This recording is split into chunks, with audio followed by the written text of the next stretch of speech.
I think we're ready to start. My name is Peter. I'd like to welcome you all to City Lights. We are very delighted to have with us Ben Tarnoff, a native son of San Francisco, returning with a new book, The Bohemians, Mark Twain, and the San Francisco writers who reinvented American literature.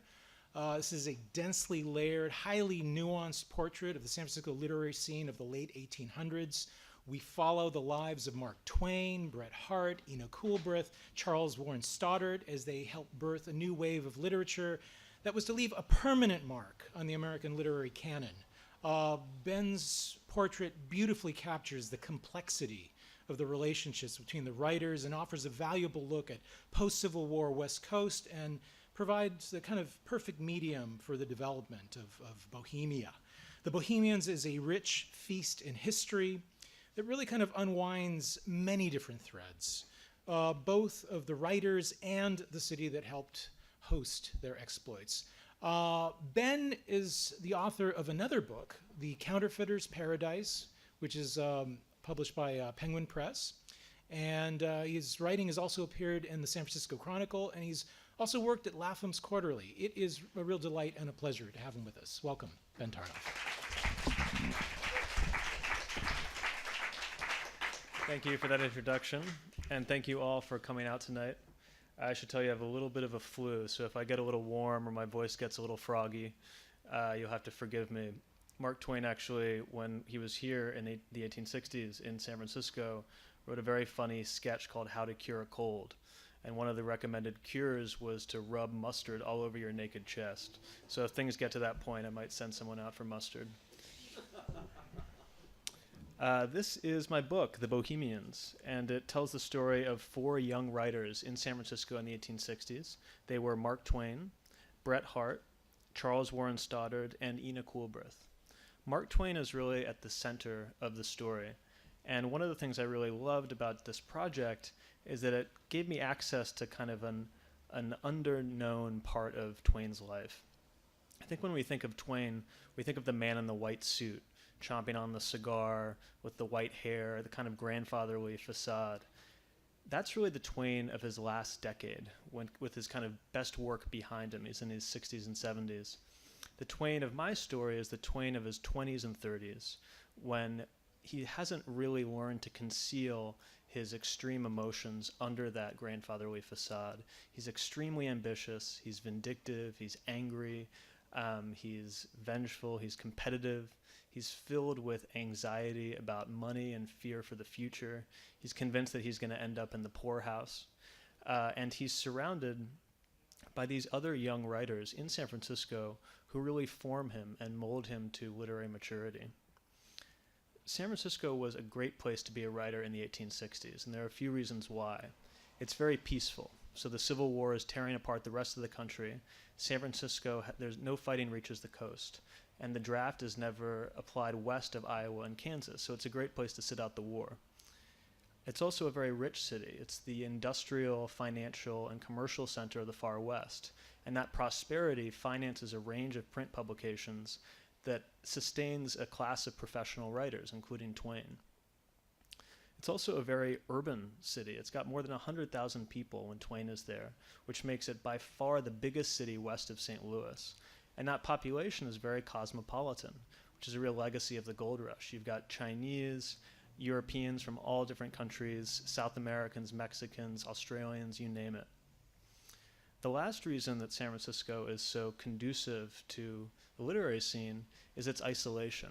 It's pretty hard to reach San Francisco from the eastern United States, and that gives a kind of buffer to the culture, lets the city incubate its own idiosyncratic cultural spirit that really guides Twain and the rest of the Bohemians.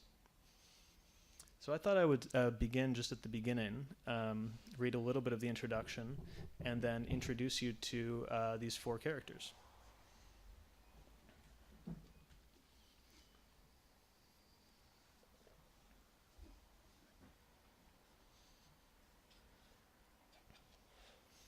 The Civil War began with an outburst of patriotic feeling on both sides, and the belief that a few battles would result in a swift victory. It ended with the death of 750,000 soldiers and a nation shaken to its core. The wise men of an earlier era found themselves entirely unequal to the crisis. the great political and military leaders of the past, eminences like John Crittenden and General Winfield Scott, both born in the previous century, went into forced retirement, while younger, more modern minds like Abraham Lincoln and Ulysses S. Grant rose to the challenge. The Civil War destroyed old assumptions and rewarded radically new thinking. It triggered a cultural upheaval comparable to the one wrought a century later by the Vietnam War, a national trauma that made an older generation suddenly obsolete and demanded novelty, innovation, experimentation. The 1860s was bloody, bewildering, and if you managed to survive, a magnificent time to be a young American. If America belonged to the young, then its future lay in the youngest place in America, the far West. The pioneers who settled it were overwhelmingly young, and untethered from traditional society, they built a new world without the benefit of their parents' counsel. If their encampments often reeled with post-adolescent excess, they also offered opportunities unlike any that might be found in the colleges and counting houses of the East. These new Americans were the tan-faced children of Walt Whitman's poem Pioneers, O Pioneers, the vanguard of democracy. When Whitman looked west, he didn't see a place. He saw an idea, rooted in a mystical tradition as old as the country itself. Thomas Jefferson had been its founding prophet. He and his disciples believed that American civilization would march inevitably toward the Pacific, and that the continent's limitless supply of virgin land would be settled by yeoman farmers who embodied the nation's egalitarian spirit. Of course, the reality was often more complicated. The region contained land that resisted cultivation, and Indians who resisted extermination. But as the line of settlement inched steadily forward, past the Alleghenies, then the Mississippi, then the Rockies, the Jeffersonian dream of a westward empire of liberty began to look like prophecy. Even Henry David Thoreau, when departing for his daily walk in Concord, felt drawn in a westerly direction. "The future that lies that way to me," he wrote, "and the earth seems more unexhausted and richer on that side." Mark Twain was born in 1835 and reached young adulthood at the best possible time, just as the country embarked on the most extraordinary period of change in its history. He was a Westerner by birth, raised on the Missouri frontier. The outbreak of the Civil War forced him farther west, as he fled the fighting in his native state for the region beyond the Rockies. There he found another frontier, and a social experiment unlike any in the country. In 1848, the discovery of gold in California had triggered a swift influx of people from all corners of the world. As the gateway to the gold rush, San Francisco went from a drowsy backwater to a booming global seaport. Mostly the newcomers were young single men. They hadn't come to stay, but to get rich and get out. They erected tents and wooden hovels, makeshift structures that made easy kindling for the city's frequent fires. They built gambling dens and saloons and brothels. They lived among the cultures of 5 continents, often condensed into the space of a single street. By the time Twain got there, San Francisco still roared. It was densely urban, yet unmistakably Western, isolated yet cosmopolitan, crude yet cultured. The city craved spectacle, whether on the gaslit stages of its many theaters, or in the ornately costumed pageantry of its streets.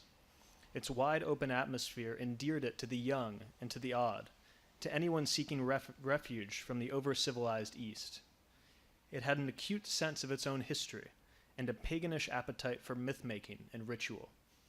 Even as the gold rush waned, and the miners' shanties became banks and restaurants and boutiques, the city didn't slow to a more settled rhythm. Rather, it financed the opening of new frontiers, in Nevada, Idaho, and elsewhere, and leaped from one bonanza to the next. Its citizens spent lavishly, on feasts of oysters and terrapin, on imported fashions and furnishings. They drank 7 bottles of champagne for every one drunk in Boston. Long after the gold rush, they kept the frontier spirit of the city alive. They also sustained a thriving publishing culture. California was always crawling with scribblers.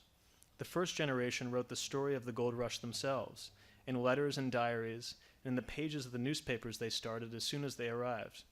San Francisco's printing presses cranked out pamphlets, periodicals, and books, relieving the loneliness and boredom of the frontier. By the 1860s, the city had spawned an extraordinary literary scene, a band of outsiders called the Bohemians. Twain joined their ranks, and the encounter would shape the entire current of